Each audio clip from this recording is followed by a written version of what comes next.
Welcome to PCA Live 3 at 3. Today we have a special guest and someone who's been immersed in the premium cigar industry for many years, but probably not in the way that you might think. The premium cigar industry, it's really about the incredible handcrafted cigars we all love. It's about the culture, the history, and its simplest form, it's about the art. Which brings us to our special guest today, Jessi Flores. So welcome, Jessi. How you guys doing? Thank you for having me. Thanks for being on.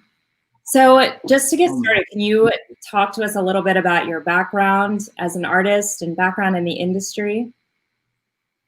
As an artist, I grew up in Miami. I'm a naturally born graffiti artist, a vandal, as they say. Turned into cigar industry art connoisseur by mistake. I met a very influential person in the industry back in the early 2000s here in Nicaragua. I was out here on vacation. I met Jonathan Drew. But before John, I was very into wood shop and metal and painting cars and a lot of graffiti and a lot of body painting. I did a lot of body painting in discos in Miami, like South Beach. Back in the days, there was the parties and Ocean Drive and stuff like that. But my main thing right now is CIGAR. I got into it by Jonathan Drew. He was always pushing the limits on my creativity. And he was like, you could do this, you could do that. So every time that I had the opportunity to do a trade show, it would just go up and up and up and up. You know, like, hey, I could do this. You know, hey, I got a whole year to plan out for next year. So I would just stay busy drawing. And it just turned into a good experience. A lot of artists usually don't look at the experience worthy of the training, like with a personality like John Drew. So everything that John was doing, I was, how can I tell you, inspired to my art. So he was more into the cigars and I was more into the art. Then I got more influence to smoking and the culture and what were cigars and the premium side and the artisan side of the cigar industry really was, because I had no idea. You know, I was ignorant. When I was growing up in high school, I was like, all cigars are for blunts. But I looked at it from the standpoint of premium made, about 100 people it took to make the cigar from seed to fermentation to the palillo, you know, deveining the leaf, the assorting of colors. I didn't know none of that until I got into the cigar industry. And I really take more appreciation of it because I see the hands-on what it is to make one cigar. I mean, a lot of people don't see the value of it. They're like, "Oh my God, I'm paying $20 for a cigar," and they're like, "Dude, really, you should see how much hands and hard labor goes into making one cigar. Just imagine a bundle, you know. It takes hundreds of people to make it, you know." Yeah, 200-300 people, and you know, you talk about art. I think each individual box of cigars is a work of art in themselves. You know, you have not only the time and preparation that it takes to make each cigar, but the presentation of how things come together and the story. I love the different concepts of how the boxes are designed, and you see a lot of pamphlets, and you can read the history, the 200-year history that's in that box, or the original factory and the designs that have come together. What really, as an artist, were some other artists that were out there that inspired your work that you admire or have learned from over the course of your career? I would say I had a lot of inspiration from the old, from the perspective of the Cuban Cuban artistic side of the old Cubans, the Partagas, the Cohibas, the way that they made their artwork. So I didn't want to do nothing like them.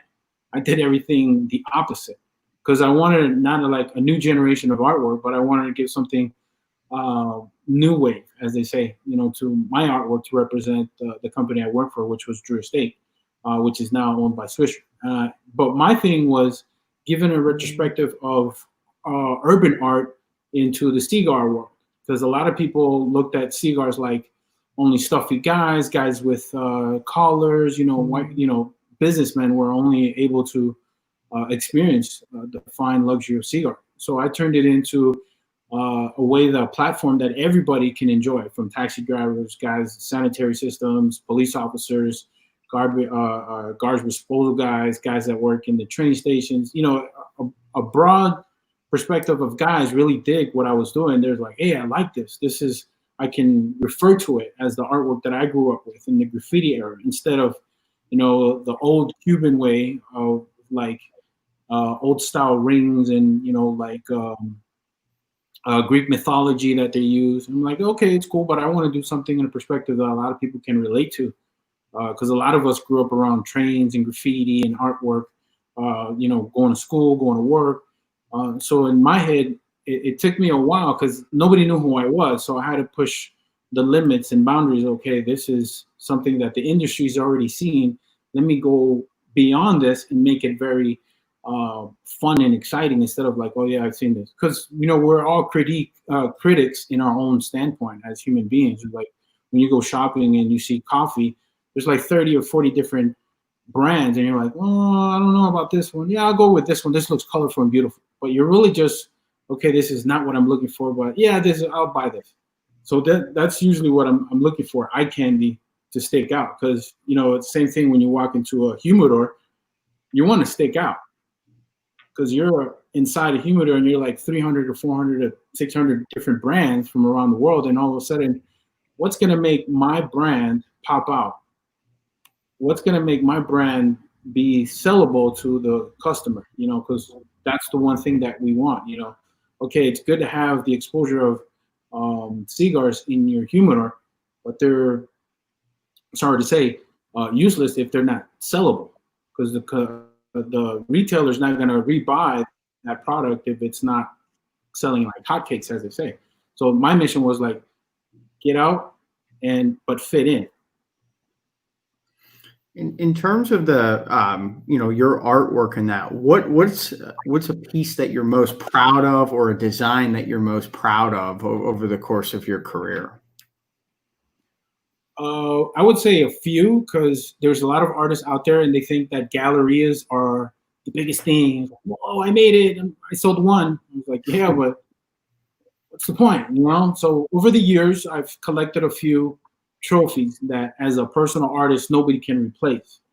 I think the first one was, one of the mission was to have one of my pieces of art in all the art stores. That was successful with Jonathan Drew. He was pushing thousands and thousands of paintings, La Habana, Java, Acid, Liga Privada, stuff like that. I took into account, like, okay, I need to make this art more a renaissance. So that was one. And the second biggest is the 95,000 square foot factory that I decorated with my team when I was managing Subculture Studios. That's kind of like my trophy right there, because nobody's going to be able to like repeat that. That's a huge factory in Italy. And like when first Jonathan planted me, he was like, yo, you have to design and help out, collaborate with the artwork. I was like, that's a lot of long nights of, and aesthetics. So like, how can I decorate this? And I was like, yo, how can I do this? And he was like, think about the factory as a big trade show. But the thing was that John didn't let nobody inside the factory before we built the La Gran Fábrica. So it was kind of like confusing. Like, first you didn't want nobody to look at it. Now you want people to look at it. And it was like, yeah, we're going to open up the tourism. And I was like, oh, okay. So I decorated all the houses, all the cabanas. He did the floors, but I did like the walls and the paintings and, the different roofs. And it was like collaboration of like masterminding how to make a masterpiece of a factory, like the Partagas and Cuba, he would tell me. And I was like, okay, I got to make it better than that. So every square inch had graffiti, had muralism, had I even hang stuff on the wall, on the ceiling, so people like look up and like, what? So it was just my own museum of like different designs. But I didn't do it all myself. I would work with my team to like orchestrate, between, I grew up from like 4 guys to a team of 10, and then just keep growing and growing based upon all my projects just kept blowing up. So like I trained 50 guys to do this and do this, like all my chess pieces I was putting into game, and everybody was like, how are you getting so much stuff done? I was like, well, I take from 50, I take 10 guys, put them in this project, just supervise everybody, and then take 5 guys to do the silk screening project. They then take 2 guys to do photography and media. Then I take another 2 guys to management and inventory. So I placed everybody in separate spots, and I was able to make that as one of my life goals, because I didn't know that I was going to be able to do that. As I started working for John. John's like, "Hey, you want to work?" Like, sure. Like, what? I was a translator. So I grew up from the bottom, as I say. Same thing with Pedro. He started from assistant, to translator, to tourism, to factory spokesperson. So same thing with me. I scaled up, but I started using all my components to have access to all the factory, because I couldn't do everything. I was like, okay, I want this piece here. It's gonna take about a month to produce this wall. So it took about, in all, probably like 3 years to decorate the factory. Wow. That's amazing. It's kind of like by a lot of the, you do different forms of art, mixed media. What's your favorite, medium of art that, you enjoy the most, you get the most satisfaction out of producing?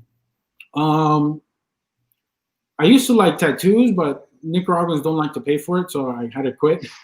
Doing tattoos again on Silver Safari, because one guy was bugging me, and he was like, "Yo, John," he would tell John, "I was like, I'm not leaving Nicaragua until I get a Jessi tattoo. I've heard he does tattoos." So it spurred up another movement. While you were down here on Silver Safari, while I was working, you get a tattoo, but that would be on your own expense. Like you would have to contact me and then get a pricing, and then I would do tattoos. That was one, and then another one would be graffiti, because it's a free art. It's exposed to the world. So sometimes, like, I would do a campaign of just DE art around the city, and I think at one point we reached about 15 to 20 walls around the city. So the side of the city. So like if you were doing transit or transporting yourself around the city. But my thing was a silent war to the other guys in the cigar industry. It's like, yo, I'm here. I would just multiply repeat myself. Like I would do a graffiti right in front of the residentials where all the Cubans would live. And I did that intentionally because I wanted people like, that's Jessi, just subliminal marketing. Because a lot of people was like, oh yeah, he's just tagging. I was like, no, I'm not spending $2,000 on a wall and not want marketing being exposed. So I would do a double phenomenon. Like I'm getting out there, and at the same time I'm promoting the factory. So it's a good thing that I did that. And then I think in last year I got invited to the Netherlands, this area that's called Rotterdam. This millionaire paid me to paint his 2-floor mansion. It was kind of crazy. That was something that I never imagined doing. But the guy's like, yo, are you free? Like, I'll fly you out here first class. I'll lend you my Mercedes. I just want you to do a graffiti on my house. I was like, whoa. And I told my wife, she's like, how long? It was like 4 months. I'll be out there 4 months. And it turned out great because, I painted his Mercedes. I painted the inside of his house, his laundry room, the inside, his bedroom, anything that, like, here's my card. If you need money, paint whatever you want. I was like, whoa, that's really exciting as an artist, because the freedom of to do stuff. And you're like, there was controversy also because the newspaper people would come by and there's like, hey, do you have permission from the commission, the city hall? And I was like, no, I'm just, the homeowner asked me to do this. I'm from Nicaragua and I'm originally from Miami. So a lot of the Dutch speak English. So a lot of people are like, it's beautiful. Don't mind the press. Don't mind, the critics, because they're very, very in Rotterdam, the farming side of Rotterdam, they're very they smoke cigars, but they're very conservative. So I've never seen a fully blown, graffitied out mansion before. Well, they have now. Yeah, yeah. And actually, speaking of that, can you tell us a little bit more about Victims 1975? Victims is an old name that I used from one of my friends. He passed away when I was in high school. We used to tag up. At that time, when I was growing up, I was one of the kids that carried the backpacks. I was never into like, carrying books or, I was always carrying markers and spray cans.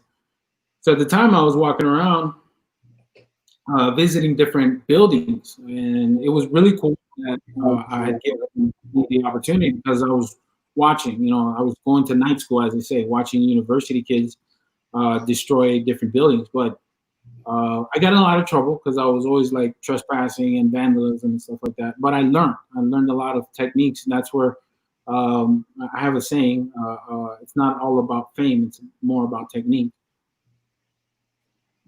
So the name came from the guy that passed away. His name was Manny Alvarez, and I took his name. I told his mom, and her mom looked at me as like, "That's so childish." I'm like, "Not really. I'm continuing on his legacy." Because I used to write villains, you know, like the villain in the movie, and then victims came a part of my life. So I just continued on, and then Victims 75. When I finally reached out, my mindset of like I need to open up my own business and do my own entrepreneurship. I was like, okay, I'm gonna do it with my street name, my street credibility, because everybody knows Jessi Flores, but not that many people know about Victims 1975. So can you tell us a little bit more about what you're working on right now, currently? Currently, I'm working on a collaboration with Janus Coffee Roasters out of in the States. And this is your, is this your special roasters. announcement? Is this your big announcement that you were talking about? Are you telling us now what's Not happening? yet. Okay. Yeah. So I started off, my how it started off, my daughter was diagnosed with a tumor in her left kidney, and she was going to go into surgery. I did a GoFundMe program, and a lot of people reached out to me from across the States and Europe to help my little daughter out, because Nicaragua doesn't have that much medical insurance or medical supplies, so I had to buy all the stuff for her. And then I got reached out by the Janus brothers, Shad and Shay, and they explained to me, like, listen, because I met them in CIGAR Safari a few years ago, and they visited me at CIGAR Safari. And the brother Shay contacted Chad. It was like, let's help Jessi out. And I was like, how can we do a collaboration with him? And it was like, hey, we're going to donate coffee for his daughter's cause. I was like, whoa. They contacted me the next day after their meeting together. And there was like, hey, we want to do something very nice for your daughter. It's like all the proceeds will go to her. I'm like, wow, dude, thank you. God bless. You guys are awesome. And there's like, hey, if you can design your own label, that would be cool instead of our stuff. It was like, you know what, guys? As you guys are doing something nice for me, let me relabel all your brands and your company logo for you, because that's who I am. You know, I want to do something real nice for them. So I came up with, you know, I'm very thinking out the box. So I made this, which is right there. Cyclops is I call it Taste the Boldness, because it's a very strong coffee. And instead of a 2-eye, I put a 1-eye. You know, the third eye in your mind is always thinking about coffee, and the first cup in the morning is going to help you jumpstart your day. So I thinking of rhetorical type of design, I was like, okay, something very unique and something evasive. That way, it's more direct in your face. Because I think Steve Saka, he commented, he was like, "That's a very odd logo," and I was like, "Yeah, it's something wake you up." He was like, "Yeah, that'll wake me up." So all the proceeds are for my daughter, and there's another one that we blended, which is Jessi's blend, which is a rooster drinking a cup. And I always thought of roosters being, you know, where I got the idea of the roosters, because in my home country, roosters, or if you live in a farm in the States, the roosters are always the first ones up and up. You know, like if you're a hardworking person and your endurance is like high tolerance, like you're very hyper, you go to sleep and you sleep a few hours and you need a cup of coffee to wake up. It's the rooster that's, you know, waking you up, the coffee, you know. So that's where it came from. And a second collaboration, dun, dun, dun, dun, dun, this is the news that I was gonna tell everybody. Mr. Neil, so hold on a second, Wollenberg, he's a fellow artist. He heard about my daughter having health issues, and this very talented artist has made artwork on for many years in the CIGAR industry, but he's never been recognized as a cigar artist. He's more into digital graphics and beer logos and stuff like that. And recently we were talking. He was like, "Yeah, I want you to have something of mine." So Mr. Neil Woolenberg, we're putting him in my path. We've been friends for a long time. He wants to donate all of his artwork to promote for my daughter healthcare. Wow. So I'll be That's selling. amazing. Yes, it is. Because usually as artists, we don't we'll sell our artwork, but we won't donate, to causes and stuff like that. And when he reached out to me, I was like, wow, this is amazing. I would never imagine something like this happening, having a collaboration to help out, somebody else's daughter. So that's the big news that I had to tell everybody today. So that's fantastic. It's, to me, it's like a shocker. I was like, wow, this is so cool. I'm going to be able to hopefully build a house for my little daughter, because she lives far away. She lives 3 hours away. So with this collaboration, most probably I'll build her a house and, closer to me. That way, I haven't seen her since February. So usually we were seeing each other very frequently. That's amazing. Yeah. And I noticed when we were researching for the interview, you have a very extensive online store where people can purchase the art. And I looked on there, and it's like, I've seen this in cigar shops. I was telling Aaron before this, and Jessi, you also, I'm in Williamsburg, Virginia. I'm going to a cigar shop right after this interview, and I go around the country into different cigar stores. And I see the artwork, and people have been purchasing that stuff. So tell us a little bit about the site and some of the pieces that people can purchase. Yeah. Well, to give you an idea what started with the site, for years ago, I was doing still screening like the Dirty Rat.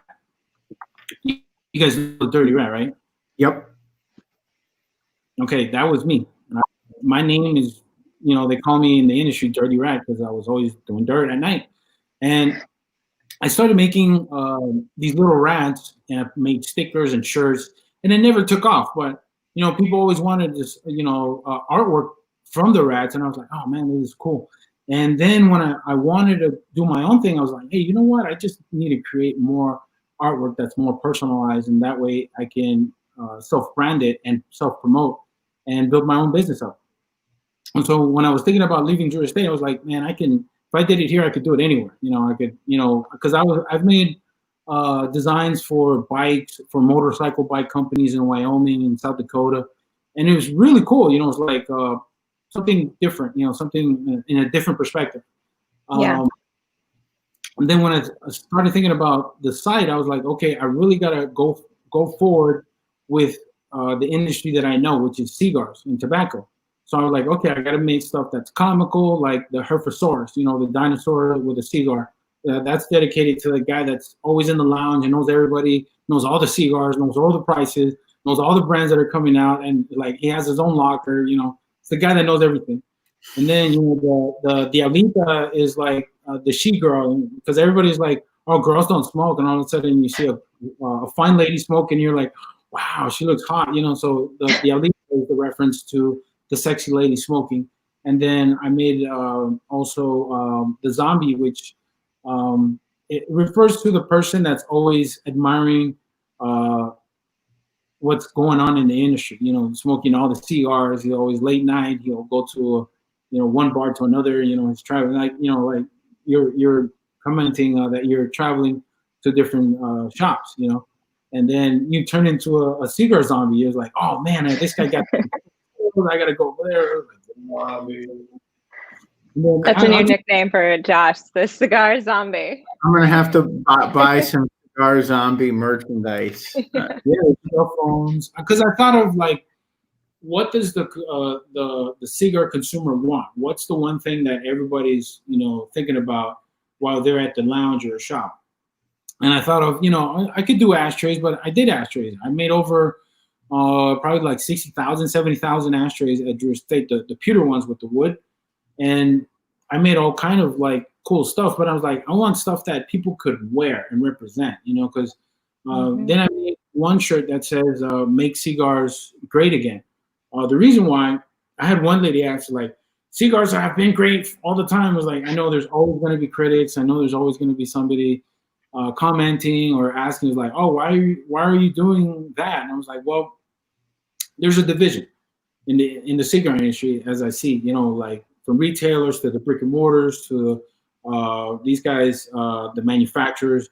Everybody wants to make money, but nobody believes in the brotherhood. Nobody wants to self-support the consumer or the retailer. Everybody's like, yeah, it's like we got to launch a new brand, and like it gets a little bit overwhelming for the consumer. And he's like, hey, what about me? What's in it for me? So I started thinking about, okay, make cigars great again is the consumer that makes the cigar. It's not the manufacturer. It's the consumer that he's like, okay, what if we're smoking La Rioja, we're smoking this, we're smoking that, but the consumer decides what he wants, not the manufacturer. A lot of people are confused that the more that you promote one factory, the more it's going to be about. It's like, okay, you can give 1,000 stuff away, but like recently with one company, he said he had bad negativity and everybody's against them, but what about his employees? It's about making the cigar industry great again. Like a lot of people more focused on what everybody else is smoking, but I noticed a lot of guys, and it's a small percentage of guys that smoke cigars because they want to smoke cigars, not what everybody else is smoking cigars. Maybe you guys follow me. Yeah. And I think I saw on social media, you've done some custom designs of like, travel humidors and accoutrements like leather cases. I always was fascinated with the graffiti art that then goes to the different mediums. I followed and when I go to Miami, I'll check out the Alec Monopoly paintings, who, obviously is another graffiti artist. Tell us a little bit about those, when you do like a custom design for somebody. Well, when I first started off with the leather cases, it was like I'm very detailed with my wife. So I made her a purse and sandals for Christmas one year with a Ortez store with Indira Ortez, which her family is related to the Ortez factory in Condega, which makes Psycho 7, I think. And then I reached out to her and I asked like, hey, do you got any cigar accessories? She's like, yeah, I got a little things here and there. And I was like, show me your inventory. So I picked out a few and I painted them. And then I was like, we could sell this. She's like, oh, great, let's do a collaboration. I'm like, yep, that's why I'm here. I want to do a collaboration. So it worked out that way. And then we made probably around 80 something different pieces across the US, Norway, Sweden, UK. People from Taiwan have ordered a few cases. But everything's custom made by me. So it's not like back in the day, I would have a whole team of guys. I was like, I think I had 16 artists, and 16 artists, I would give them different platforms to work on. But now it's like, I got to do it myself. I got to take the time. I got to separate, from my family home. I got my own space here to work around. And then from her side, she would just make the custom leather case that would hold 4 cigars, your cutter, lighter, your business cards. So it was really something as a traveler, and it came with a handle. So it was all handcrafted by hand here in Nicaragua. And then it turned out so good that before the lockdown, the pandemic hit us, a lady from Canada reached out to us. She's like, hey, I want to make a big order, but I want to order 5. So we still have those 5 here. We haven't been able to ship them out. Flights were canceled. We've had so many other delays. But as soon as everything clears up, we're going to ship those out to her, and then we're going to get a bigger order. They're beautiful pieces. Each one is like originally made for each person. So through her site, you could order, and then you contact me, and I ask you, what do you want? What do you like? What's your favorite colors? What's your favorite hobbies? Do you like Scotch? Do you like bourbon? Do you like Connecticut wrapper? Do you like, Maduro wrapper? Do you want it to be in a spacious light scenery? Do you want your car? Do you want your dog? Do you, anything? Anything can be custom made. That's so great. Like fully customized. That's very cool. It's a service that doesn't exist anywhere else, because everybody can make the leather. I've seen some guys sell in London a cigar leather carrier case, and it's beautiful, but it's like $500 and something. Like, no, I want to make art to be accessible, not to be in a way that, oh man, I got to save money to buy that. And I was like, I'd rather have people like swish, swish, because it's much easier. When you make it accessible, people decide. It's like, or I can have the 30 bundle of cigars, or I can have a Jessi case and have a 30 bundle of cigars. Exactly. I make it more, because I told a friend of mine in Holland, he was like, you should have your own show. I was like, yeah, but the problem is that not everybody's gonna make it to see, unless somebody comes in and video records everything. So the one way I learned was the e-commerce, to showcase all the artwork. I can show the coffee, I can show the leather, I can show the clothing. This is something really new that I want to show you guys. Nice. That's awesome. And this was taken at AJ Fernandez. So most probably this is a world premiere.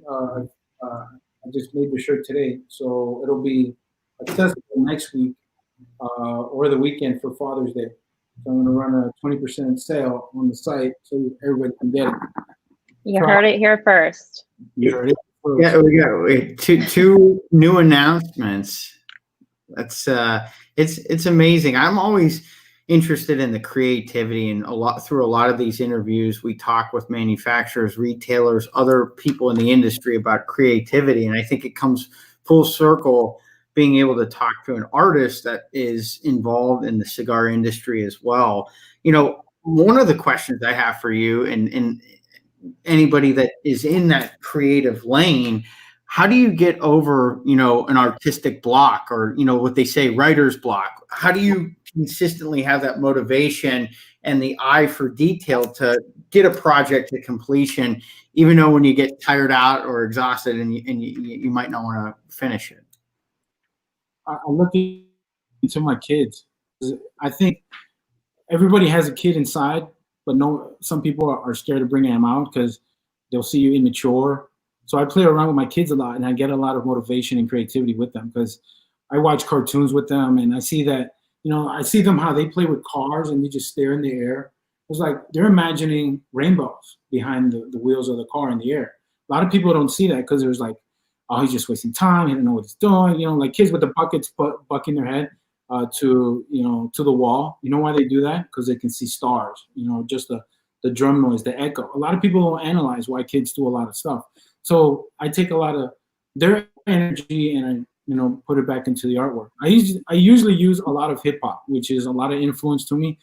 And my wife, she's like, when she hears me that I'm listening to music and I'm drawing, and I went to Holland and I bought an iPad Pro, and I was like, man, I don't want to waste paper, because I have a stack of paper and it's just sketches and sketches. I was like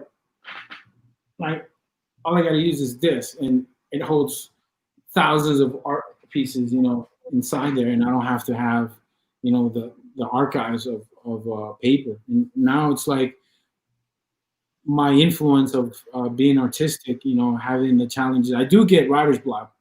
It's called graffiti artist block, and it blocks me because I'm thinking about different designs, and I'm thinking about should I do this, should I do that, and then all of a sudden it turns out to be something very plain, an idea, very simple. It's one that I just made a few days ago, and it's called Cigar Heads, and it's just the butt of a cigar, and it has a little banner in it, and it says SLA Nicaragua, and it's very simple.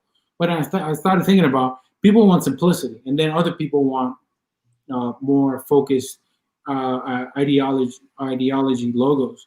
So I'm thinking about the broader perspective of what everybody likes. So I'm trying to cater to everybody's liking on what I'm doing right now. But being very inspirational, I think my children have a lot to do with it, because I look at them and I was like, I want a better future for them. I want them to be safeguarded from the world. Unfortunately, I don't comment on anything that's going on in the world, but I think it's very wrong that our children, if you guys have kids out there, you guys understand, you want a better world for your kids. So I'm trying to make a better world for my kids. That way they don't see the struggles.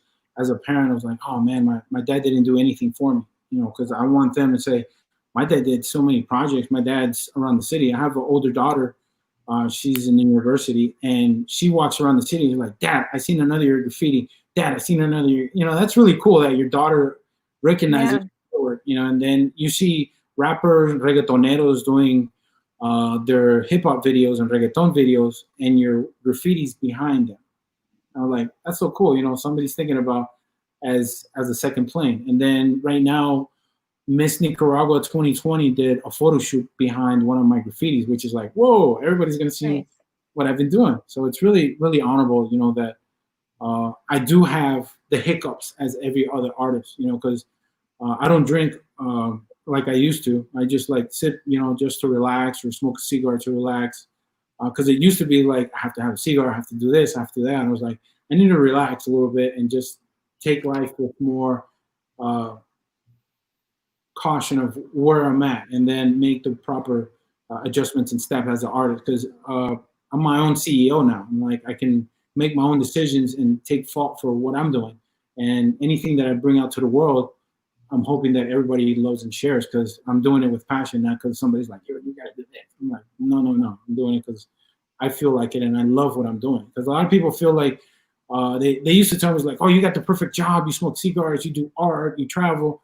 I'm like, I still do it, but I'm my own company now. What's your method of unwinding outside of cigars and art? You know, when you need an escape or a break from everything.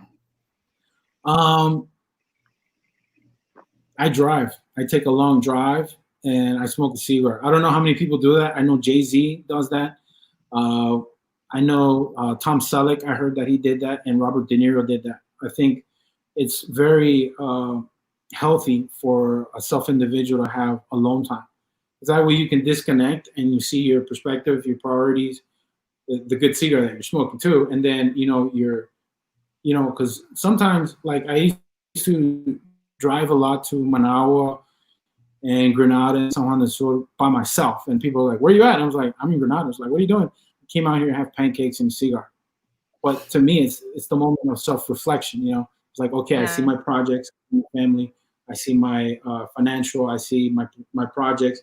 And I'm also unwinding different ideas. And a lot of people is like you were asking, is like, where do you come up with so many creative ideas? Like, besides the kids, besides the hip hop, the alone time really gives me the time to reflect as an artist. Like, because I never want to copy what anybody else is doing in the cigar industry. Because that way you could tell it's a small industry. Everybody knows, like, oh yeah, he copied this guy. You know, over the years, I did packaging at the factory, and people from other factories were copying what we were doing. You know, and I was like, damn, why do you do that? And he was like, okay, I got to make it better. I got to do this alignment of design much complicated that way. They're like, oh, okay, I got to make stuff my own because he's on another level.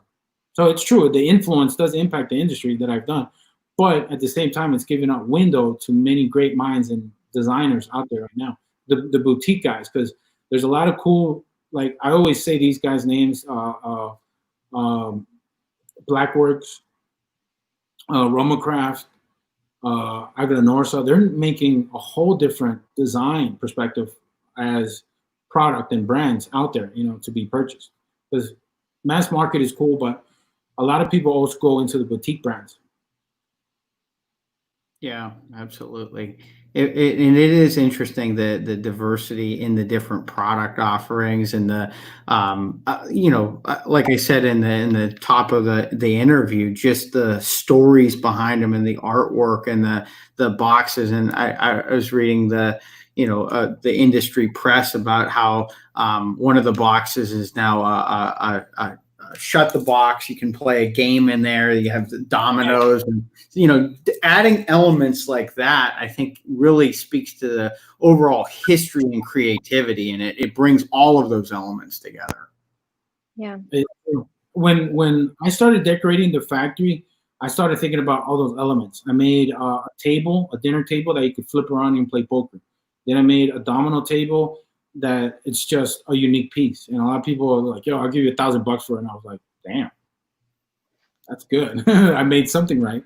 So there's a lot of creativity out there in perspective as design, branding, also the names. The names have changed, over the years. There's a lot of guys that are taking their time into making creative art, and not just like, yeah, we got to make this other design just to, like give it to the public. And Jessi, I must say we've had a ton of comments coming in through the interview. The one that struck me is Steve Saka. It's better to be the head of a rat than the tail of a lion, a Nicaraguan proverb. So that was my favorite one through all of them. Because they don't come out here. Hold on, I was trying to like open. It says private chat. Oh, there you go. Yeah, I couldn't open it here on the side, but I got it on the phone. Yeah. Yeah, we got people from Holland watching us, so that's pretty cool. No, that's great. Well, Aaron, do you have any final questions for Jessi? I mean, honestly, no, I can't think of any. Normally I do, but I always enjoy, because I went to art school too, and so I always enjoy just listening to everything. And you have such a great history and background, and stories are great, and it's really fantastic news about everything that's coming.